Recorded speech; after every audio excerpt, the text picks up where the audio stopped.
नमस्कार, मी अर्चना गावाकडच्या रेसिपी या चॅनलवर तुमचं स्वागत। आज मी तुम्हाला हरभरा डाळीची एकदम छान अशी चटपटीत रेसिपी दाखवणार आहे। तर नक्कीच पूर्ण व्हिडिओ पहा आणि नक्कीच बनवून पहा।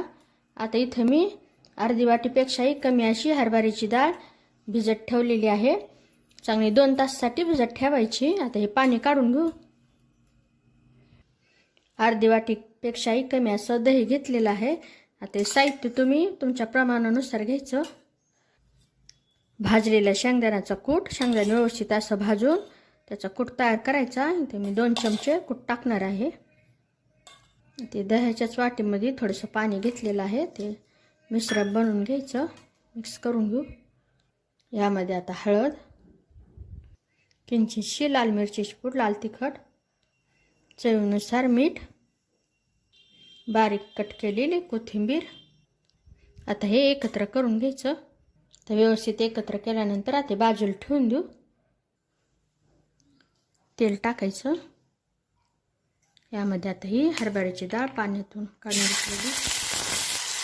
आता हे गॅसच्यात मोठी ठेवून व्यवस्थित असा रंग येईपर्यंत परतून घेऊ। डाळ परतत असताना सुरुवातीला थोडीशी चिकट लागते, जसं जसं परतवलं जाते तसं तसं सुक्क बनायला सुरुवात होते।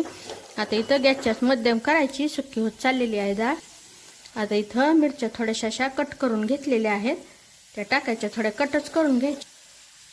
परत एखादा मिनटं मिरच्या लागपर्यंत परतून घेऊ, कच्चेपणा जाईपर्यंत।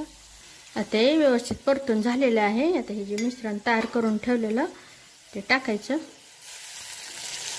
गॅसच्याच एकदम कमी ठेवायची, छान असं परतून घेऊ। आता मी 2 तासापेक्षा जास्त वेळ भिजत घातलेली होती, त्यामुळे जास्त शिजवून घ्यायची गरज नाही आहे।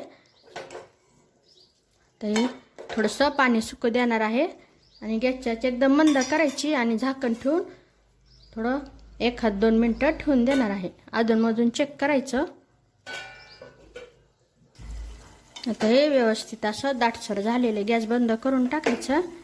आता याला आपण वरून फोडणी देणार आहोत।